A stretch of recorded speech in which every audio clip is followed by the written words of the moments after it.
नमस्कार दोस्तों, हर्षित द्विवेदी एजुकेशन में आपका स्वागत है। मेरा नाम है Vineet Sagar. Daily editorial analysis 18 April 2022। 3 major articles है दोस्तों आज। फर्स्ट वन, ये north pole for science and technology. ये आर्टिकल लिखा है vice president of India M Venkaiah Naidu साहब। दूसरा, the return of anti Dreyfusards is possible. ये फ्रांस के पॉलिटिक्स से रिलेटेड है, प्रेसिडेंशियल इलेक्शन से रिलेटेड है। ये लिखा है रामीन जहान बेगलू। तीसरा, the fickle billions of a super rich. ये टी के अरुण साहब ने लिखा है। देखिए, तीसरा आर्टिकल मैं आपको बाद में दूसरे एक वीडियो के थ्रू समझाऊंगा। आज हम ये पहला वाला आर्टिकल डिस्कस करेंगे। शुरुआत करते हैं दोस्तों। सबसे पहला आर्टिकल, ये north pole for science and technology. ये आर्टिकल लिखा है vice president of India M Venkaiah Naidu साहब ने। ये article basically science and technology से रिलेटेड है। साइंस एंड टेक्नोलॉजी में आजकल जो एडवांसमेंट्स हो रहा है उसे काफ़ी कुछ इश्यूज है, ये कह रहा है ऑथर ऑफ द आर्टिकल।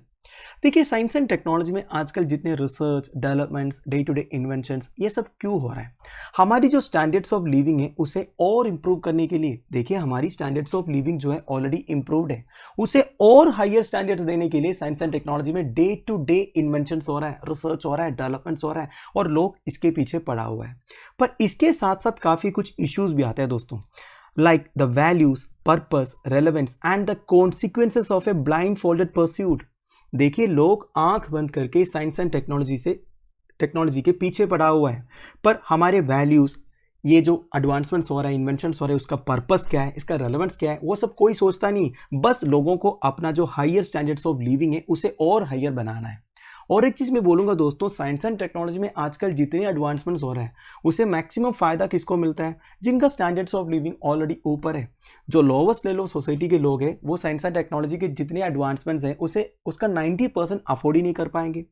तो ऑथर ये कह रहा है हमें साइंस एंड टेक्नोलॉजी के पीछे ऐसे आंख बंद करके पीछे नहीं पड़ना चाहिए। साइंस एंड टेक्नोलॉजी का जो यूज़ है वो उन लोगों के लिए होना चाहिए जिसे इसकी सख्त ज़रूरत है। तो इस आर्टिकल में नायडू साहब डॉक्टर वाई नायडम्मा के बारे में बताया हुआ है, जिन्होंने साइंस एंड टेक्नोलॉजी को बहुत अच्छे तरीके से यूज किया लोगों की मदद करने के लिए। तो शुरुआत करते हैं। Mankind has been shaped by various ancient civilisation. मानव जाति कई सारे सिविलाइजेशन से शेप्ड है, like Egyptian, Mesopotamian, Greek, Chinese, Indus valley civilisation etcetera. तो ये सारी सिविलाइजेशन कब शुरू हुआ? ये तब शुरू हुआ जब लोगों ने ये डिसाइड किया अपने नोमैडिक हंटर गैदरर लाइफस्टाइल को चेंज करते हैं। इसलिए लोग नए नए इन्वेंशंस करने लग गया, जिसे आप मॉडर्न सिविलाइजेशन भी कह सकते हो। तो तब से लेके अब तक, मतलब ये जो मेसोपोटामियन, इजिप्शियन सिविलाइजेशन से लेके 2022 तक हमें ये देखने को मिला है, ये बेसिकली एक जर्नी है for the accumulation of bounteous knowledge and pursuit of higher standards of living. तब से लेके अब तक हम एक जर्नी में हमारी स्टैंडर्ड्स ऑफ लिविंग को इंप्रूव करने के लिए, और ये जो जर्नी है अभी भी कंटिन्यू हो रहा है। मतलब हमारी जो already improved standards of living है उसे और इंप्रूव करने के लिए हम लगे हुए हैं। अब बात करते हैं issues on values and interest. देखिए, इधर डॉक्टर वाई नायडम्मा के बारे में बताया है। Doctor Y Nayudamma Padmashri recipient थे, नोटेड साइंटिस्ट थे, former director of central leather research institute Chennai थे and former director general of the council of scientific and industrial research भी थे। इन्होंने साइंस एंड टेक्नोलॉजी से रिलेटेड काफ़ी सारे इश्यूज को सॉल्व करने के लिए काम किया है, and he had outlined A clear set of goals and objectives and values that should guide the progress. Science and technology के साथ साथ वैल्यूज को कैसे रेस्पेक्ट करना है, इसके लिए एक क्लियर सेट ऑफ गोल्स भी ये आउटलाइन किए थे। तो इधर ऑथर साइंस एंड टेक्नोलॉजी के एडवांसमेंट से रिलेटेड कुछ मेजर इश्यूज के बारे में बता रहा है। Whether science and technology should adapt to the people और people should adapt to them. Science and technology से हमें अडेप्ट होना पड़ेगा या साइंस एंड टेक्नोलॉजी हमसे अडेप्ट हो जाएगा। Whether they should emerge from the felt needs और कंसर्न्स ऑफ द पीपल और should be driven from the top. देखिए, हमारी नीड्स एंड कंसर्न्स क्या है, उसके हिसाब से साइंस एंड टेक्नोलॉजी को एमर्ज होना है, या फिर साइंस एंड टेक्नोलॉजी हमें ऊपर से ड्राइव करेगा। तीसरा, what the values are that should guide and govern the pursuit of science and technology. ये जो वैल्यूज के बारे में बात किया जा रहा है वो क्या वैल्यूज है जिसको हमें फॉलो करना है। How to contain and handle the undesirable consequences. देखिए, साइंस एंड टेक्नोलॉजी का जो एडवांसमेंट हो रहा है उसका जो नेगेटिव कॉन्सिक्वेंसेस होगा उसे हम कैसे हैंडल करेंगे, कंटेन करेंगे। तो ये सारे मेजर इश्यूज है जो ऑथर कह रहा है। तो डॉक्टर नायडम्मा का जो वर्क एंड कॉन्ट्रीब्यूशन है that held a mirror to this concerns and demonstrated how scientists and technologies could be effective agents of such change। तो ये सारे इश्यूज को सॉल्व करने के लिए साइंटिस्ट एंड टेक्नोलॉजिस्ट कैसे एज एन इफेक्टिव एजेंट काम कर सकता है, ये करके दिखाया डॉक्टर नाइडम्मा, जो खुद एक साइंटिस्ट थे। उनका जो वर्क एंड कॉन्ट्रीब्यूशंस हमेशा एक मिरर जैसा रहा कि साइंस एंड टेक्नोलॉजी हमें कभी रूल नहीं करेंगे। हम साइंस एंड टेक्नोलॉजी को इस तरह यूज करेंगे हमारे नीड्स के लिए। साइंस एंड टेक्नोलॉजी का जो एडवांसमेंट है वो ऊपर से नहीं होना चाहिए। हमें साइंस एंड टेक्नोलॉजी को हमेशा हमारी जो बेसिक रिक्वायरमेंट्स है, कंसर्न्स है, वो सोल्व करने के लिए यूज करना है। Science pursued in an ivory tower may not by itself serve humanity. Ivory tower का मतलब क्या होता है? देखिए, आइवरी टावर एक फ्रेज है। मतलब मान लीजिए मैं आइवरी टावर में हूं, उसका मतलब यह है मैं एक ऐसा लेवल में पहुंच गया कि मुझे दूसरे कोई प्रॉब्लम से फर्क नहीं पड़ता। तो साइंस एंड टेक्नोलॉजी आजकल एक आइवरी टावर में, उसे यह फर्क नहीं पड़ रहा है कि नीचे लोगों का क्या प्रॉब्लम है, वैल्यूज का क्या हो रहा है, उसे जो नेगेटिव कॉन्सिक्वेंसेस है उससे क्या हो रहा है, और हम उसके पीछे पड़े हुए हैं। तो साइंस एंड टेक्नोलॉजी या फिर साइंस को कभी भी एक आइवरी टावर में नहीं छोड़ना चाहिए। तो कुल मिला के ये कह रहा है दोस्तों, साइंस एंड टेक्नोलॉजी का जो यूज है वो हमारे प्रॉब्लम्स को सोल्व करने के लिए होना चाहिए। ऐसा नहीं हमारा जो existing improved standards of life है उसे और इंप्रूव करने के लिए, हमें अगर कोई प्रॉब्लम्स है उसे सोल्व करने के लिए हमें साइंस एंड टेक्नोलॉजी का इस्तेमाल करना है। Now science should be for society and technology should be driven by the needs of the people. Science society के लिए है और ये जो टेक्नोलॉजी है वो हमारी नीड्स के हिसाब से ड्राइवन होना है। ऐसा नहीं साइंस एंड टेक्नोलॉजी हमें ड्राइव करेगा ऊपर से, हमारा क्या नीड्स है, हमारी क्या रिक्वायरमेंट है, उसके हिसाब से टेक्नोलॉजी को एडवांस करना है। तो इस कॉन्टेक्स्ट में डॉक्टर नाइडम्मा ने काफी कंट्रीब्यूट किया। उन्होंने देश का लेदर इंडस्ट्री को पूरा रीशेप किया। बेसिकली इन्होंने साइंस एंड टेक्नोलॉजी का इस्तेमाल करके लेदर इंडस्ट्री में काफी इंप्रूवमेंट्स लेके आया। तो बेसिकली लेदर इंडस्ट्री में इस तरह का इंप्रूवमेंट्स की जरूरत था क्योंकि उनका बेसिक रिक्वायरमेंट था ये। उन्होंने साइंस एंड टेक्नोलॉजी का इस्तेमाल करके पूरा लेदर इंडस्ट्री को रीशेप किया। As a renowned leather scientist, doctor Nayudamma made a pioneering contribution to change the face and nature of tannery industry. Tannery industry मतलब लेदर इंडस्ट्री है। आप सबको पता है लेदर कैसे बनता है। It is the profession of collecting hides and skins of dead animals. देखिए, डेड एनिमल्स के स्किन से लेदर बनते हैं। तो ये जो काम है ये कुछ ट्रेडिशनल कम्युनिटीज करते थे और इस काम में एक तो काफी बदबू मारते हैं क्योंकि देखिए डेड एनिमल्स का स्किन्स एंड हाइड्स कलेक्ट करना मतलब आपको पता है, और ये काम करना भी बहुत मुश्किल था। तो डॉक्टर नाइडम्मा ये रिलीज किया। तो उन्होंने साइंस एंड टेक्नोलॉजी का इस्तेमाल करके इनका प्रोफेशन को एक तो वाइडली एक्सेप्टेबल बना दिया और मोर ईजी बना दिया। And he succeeded in this by enabling the removal of stench and improving the skills of those involved in the job. तो देखिए, इन्होंने साइंस एंड टेक्नोलॉजी का इस्तेमाल करके जितने भी वर्कर्स थे, एक तो उनका स्किल्स इंप्रूव किया और इसे वाइडली एक्सेप्टेबल भी बना दिया। मतलब साइंस एंड टेक्नोलॉजी जैसे लेदर इंडस्ट्री में एंट्री किया तो ज्यादातर लोग ये काम को चूज करने लगा। And in the process he proved that application of science and technology could help in enhancing the economic viability of the activity. मतलब साइंस एंड टेक्नोलॉजी का प्रॉपर तरीके का इस्तेमाल करने से एक पर्टिकुलर प्रोफेशन का इकोनॉमिक वायबिलिटी इंक्रीज कर सकता है। To which this tools are applied besides promoting more gainful employment. तो इससे काफी एम्प्लॉयमेंट भी वो जनरेट किया।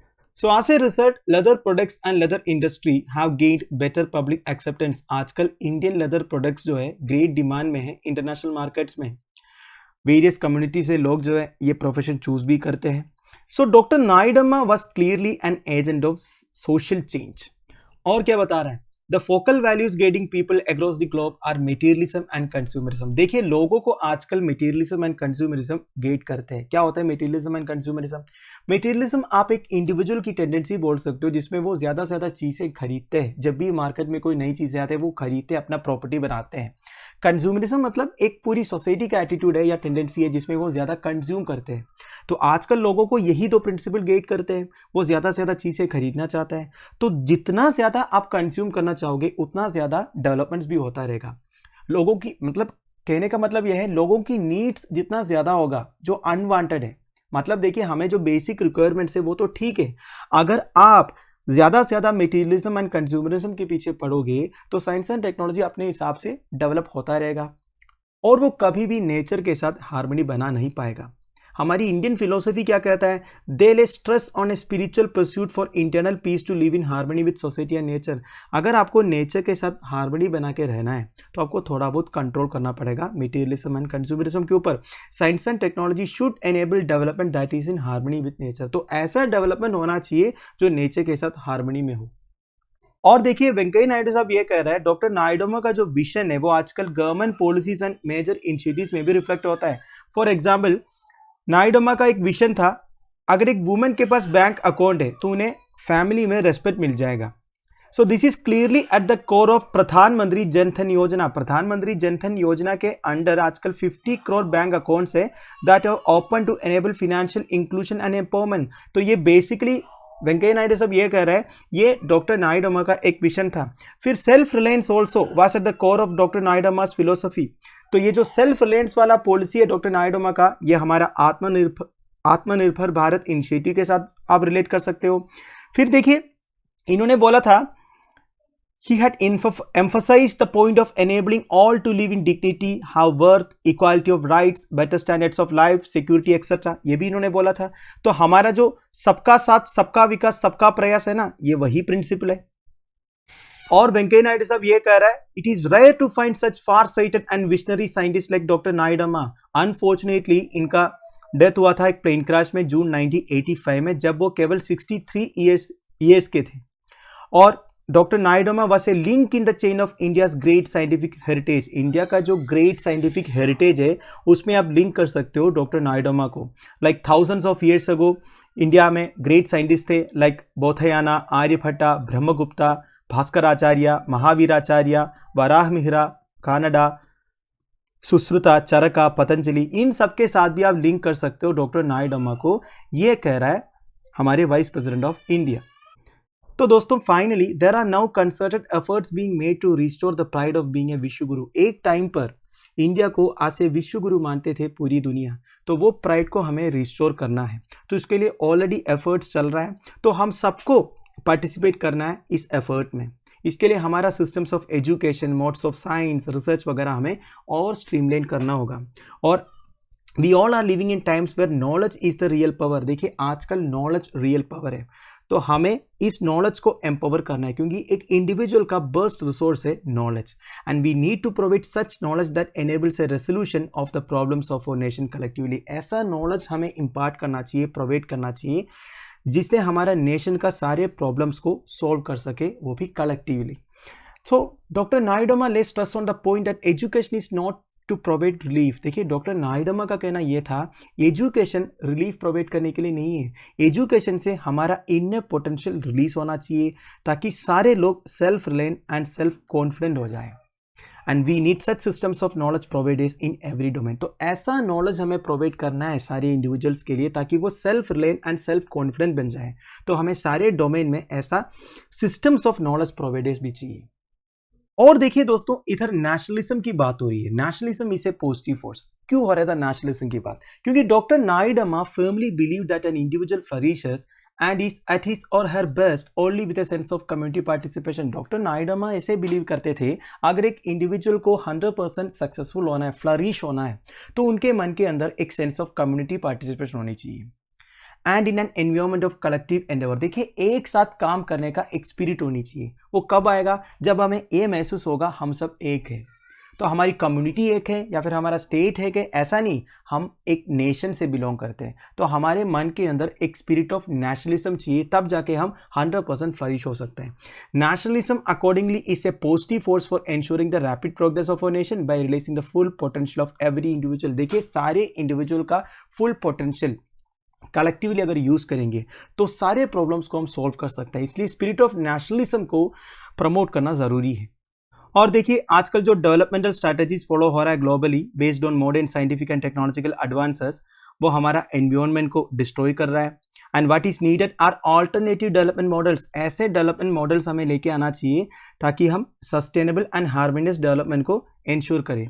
एंड नायडू के लिए एनवायरनमेंट जस्ट एक पीस ऑफ रियल एस्टेट नहीं था, it is a heritage to be help for future generations also, and is a serious responsibility for all. हमारे एनवायरनमेंट को फ्यूचर जनरेशंस के लिए भी सेव करके रखना, ये हमारी रेस्पॉन्सिबिलिटी है, ये कह रहा है डॉक्टर नायडू।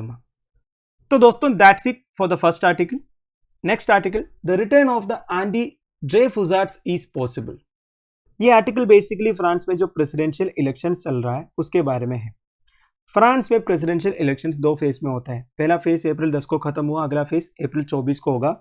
और मैक्सिमम पॉलिटिकल कमेंटेटर्स का कहना यह है करंट प्रेसिडेंट इमैनुअल मैक्रोन का सेकेंड टर्म आ सकता है। पर देखिए जैसे फेज 1 इलेक्शन खत्म हुआ तो और एक प्रेसिडेंशियल कैंडिडेट का नाम उभर के आ रहा है, वो है मरीन ले पेन। इन्होंने 2017 में भी प्रेसिडेंशियल इलेक्शंस लड़ी थी, तब उन्हें करीब 21% वोट मिली थी। अब जाके थोड़ा सा इंक्रीज हुआ है, तो लोग बोल रहे हैं कि ये एक स्ट्रॉन्ग प्रेसिडेंशियल कैंडिडेट बन सकती है इमैनुअल मैक्रोन के अगेंस्ट। तो ये आर्टिकल पूरा एक पॉलिटिकल आर्टिकल है, फ्रांस के प्रेसिडेंशियल इलेक्शंस के बारे में, एक एक कैंडिडेट का व्यू पॉइंट्स के बारे में, फ्रेंच पीपल का एटीट्यूड क्या है एक एक कैंडिडेट्स के अगेंस्ट, और कौन सा प्रिंसिपल आजकल फ्रांस में इंपॉर्टेंट है, ये सब के बारे में है। इतना इंपॉर्टेंट मैं नहीं बोलूँगा, फिर भी इसका हेडिंग देखिए दोस्तों, the return of the anti Dreyfusards is possible. अब ये ड्रेफुसार्ड्स क्या है ये समझना होगा, दिस इज इंपॉर्टेंट। नाउ ये है दोस्तों ड्रेफस अफेयर। ड्रेफस अफेयर एक पॉलिटिकल स्कैंडल था जो 1894 में हुआ था। हुआ यह था दोस्तों, दिसंबर 1894 को फ्रेंच आर्मी का एक कैप्टन अल्फ्रेड ड्रेफुस को कन्विक्ट किया जाता है बिकॉज ऑफ ट्रीजन। ऑफेंस ये था, इन्होंने French military secrets German embassy को कम्युनिकेट किया था करके, और इन्हें इंप्रिजन किया गया on the Devil's Island in French Guiana where he spend nearly 5 years। अब ये फ्रेंच गियाना कहाँ पे है, साउथ अमेरिका में है, फ्रांस का टेरिटरी है। उधर एक जेल में 5 साल के लिए इन्हें इंप्रिजन किया गया, और ये 35 साल के थे जब ये अरेस्ट हुआ था, और वो जूविश डिसेंट के थे। जूविश डिसेंट के थे इसलिए प्रॉब्लम और हो गया, क्योंकि इसमें एंटी सेमिटिज्म का प्रॉब्लम भी आएगा। आप देखिए बाद में क्या हुआ दोस्तों, बाद में पता चलता है कि कैप्टन अल्फ्रेड ड्रेफुस इनोसेंट थे, और एक आर्मी ऑफिसर था जो ये सब कांड किए थे, पर इन्हें 5 साल के लिए टॉर्चर किया गया। बाद में इन्हें रिलीज किया गया जब सच सामने आया। पर देखिए जो ड्रेफस अफेयर है ये फ्रेंच पॉलिटिक्स में काफी इंपॉर्टेंट रोल प्ले करते हैं। इवन रिसेंटली फ्रांस का जो करंट प्रेसिडेंट इमैनुअल मैक्रोन ने बोला था अल्फ्रेड ड्रेफस के साथ जो हुआ था वो गलत हुआ था करके। तो फ्रांस में भी पॉलिटिक्स बटा हुआ है, कुछ लोग ड्रेफस को सपोर्ट करते हैं, डिफेंड करते हैं, कुछ लोग इनको इतना डिफेंड नहीं करते हैं। इसलिए जो इन्हें डिफेंड नहीं करते इन्हें एंटी ड्रेफुसार्ड्स बोलते हैं, जो इन्हें डिफेंड करते हैं उसे ड्रेफुसार्ड्स बोलते हैं। इतना क्लियर है। अब हमें मरीन ले पेन के बारे में भी समझना होगा। इन्हें इमैनुअल मैक्रोन का मेन राइवल कंसिडर करती है। अपने प्रेसिडेंशियल इलेक्शंस में 2 चीज़ों के ऊपर ये जोर दिया है, इमिग्रेशन एंड सिक्योरिटी। इन्होंने बोला है कि इमिग्रेशन को और स्ट्रिक्ट करेंगे, नेशनल सिक्योरिटी सबसे टॉप प्रायोरिटी का होगा। इन्होंने ये भी बोला है नेचुरलाइजेशन बाय मैरिज को खत्म करेंगे। क्या होता है नेचुरलाइजेशन बाय मैरिज? फ्रांस का सिटीजनशिप मिलने के लिए कोई फ्रेंच सिटीजन से मैरिज करने से हो सकता है, तो ये जो नेचुरलाइजेशन बाय मैरिज है ये खत्म करेंगे, ऐसा बोला है मैरीन ले पेन। और ऑटोमेटिक सिटीजनशिप प्रोवाइड करेंगे उन लोगों को जो फ्रांस में पैदा हुआ और 18 साल के बाद जो वही रह रहे हैं उनके लिए ऑटोमेटिक सिटीजनशिप देंगे, ऐसा भी बोला है। And she also plans to restrict access to family allowances to French people with a 5 year waiting period for foreigners. तो फ्रेंच पीपल को जो फैमिली अलाउंसेस मिलता था गवर्नमेंट की तरफ से उसमें भी थोड़ा सा रिस्ट्रिक्शन आएगा, और फॉरेनर्स के लिए 5 साल का वेटिंग पीरियड होगा अगर उन्हें फ्रांस का फैमिली अलाउंसेस जो है वो मिलने के लिए। तो इससे आपको क्या समझ में आ रहा है? थोड़ा सा कंजर्वेटिव है, मतलब फ्रेंच सिटीजन्स के लिए ज़्यादा प्रायोरिटी दिया जा रहा है, बाहर से जो आ रहा है फॉरेनर्स जो आ रहा है फ्रांस में सिटीजनशिप लेने के लिए उन्हें कम प्रायोरिटी दिया जा रहा है, और सिटीजनशिप के ऊपर जोर दिया जा रहा है, इमिग्रेशन एंड नेशनल सिक्योरिटी के ऊपर जोर दिया जा रहा है। तो हम ये समझ सकता है कि फ्रांस में बाहर के लोग आना इन्हें इतना पसंद नहीं होगा। इसके अलावा हमारे फ्रेंच वाइट कैथोलिसिटी को as an identity marker use किया जा रहा है। इसका मतलब क्या है? एक टाइप का सेग्रीगेशन हो रहा है, वो फ्रेंच वाइट कैथोलिसिटी को यूनाइट करने की बात कर रहा है। और रिसेंटली प्रेसिडेंशियल इलेक्शंस में इन्होंने हिजाब के अगेंस्ट भी बात किया था, तो वो एंटी हिजाब सेक्युलरिज्म फॉलो करना चाहती है। पर देखिए दोस्तों 5 साल पहले की अगर बात किया जाए तो फ्रेंच सिटीजन्स के बीच में इन सारी बातों का कोई फर्क नहीं पड़ता था। मैंने आपको बोला था 2017 में भी Marine Le Pen presidential elections में कॉन्टेस्ट की थी पर वो जीती नहीं थी। पर आजकल फ्रेंच पॉलिटिकल मेंटालिटी चेंज हो चुका है, वो काफी अलर्ट एंड अलार्म्ड है by nuance forms of fascism, racism, anti semitism etcetera etcetera. तो ये बोला जा रहा है मरीन ले पेन की आजकल की जो आइडियोलॉजीज है उस पर फ्रेंच सिटीजन्स के ऊपर इंपैक्ट हो भी सकता है। And the surprising gains for Marine Le Pen in the first round of French presidential election this time shows once again that France is losing its fierce Dreyfusard syndrome। पहले ये जो Dreyfusard syndrome French citizens के ऊपर impact करते थे, इस वजह से जो एंटी ड्रेफुसार्ड्स थे वो जीते नहीं थे। तो आजकल ये ड्रेफुजार्ड सिंड्रोम भी नहीं रहा, ठीक है। लोगों को ये फर्क नहीं पड़ता कोई ड्रेफुजार्ड है या एंटी ड्रेफुजार्ड है, जो भी लोगों की वेलफेयर के लिए काम करेंगे उन्हें वोट देने के लिए फ्रेंच के सिटीजन्स भी तैयार है। इसलिए ये बोला जा रहा है Marine Le Pen can be a strong candidate against Emmanuel Macron.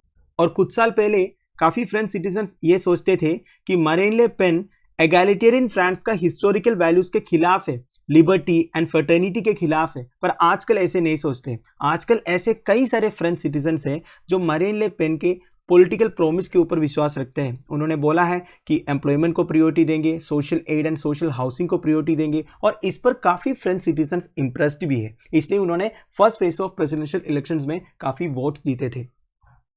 तो अगर मरीन ले पेन जीत जाती है प्रेसिडेंशियल इलेक्शंस में, उसे काफ़ी कुछ होने वाला है। एक बात यह दोस्तों, मरीन ले पेन पॉलिटिकली काफ़ी क्लोज है रशियन प्रेसिडेंट व्लादिमीर पुतिन से, और her arrival at the Elysee Palace is the official residence of French president, would mark an even more serious break with the political architecture of the European Union। देखिए, marine Le pen पहले अपना presidential campaigning में ये बोलती थी कि अगर वो जीत जाती है और फ्रांस के प्रेसिडेंट बन जाती है तो यूरोपियन यूनियन से भी अलग होगा करके, पर बाद में अपना स्टेटमेंट उन्होंने चेंज किया था। ऐसा कोई प्लान अभी के लिए नहीं है, तो हो भी सकता है, ये ऑथर कह रहा है। तो मरीन ले पेन अगर प्रेसिडेंशियल इलेक्शन जीत जाती है तो एक हिस्टोरिकल विन होगा और बहुत कुछ इंपॉर्टेंट डिसीजंस भी आ सकता है फ्रांस के पॉलिटिक्स में। तो दोस्तों that's end of it. I hope आपको वीडियो इन्फॉर्मेटिव लगा होगा। तीसरा आर्टिकल मैं एक अलग वीडियो के थ्रू समझाने की कोशिश करूंगा। Thank you for watching. Bye bye, have a nice day.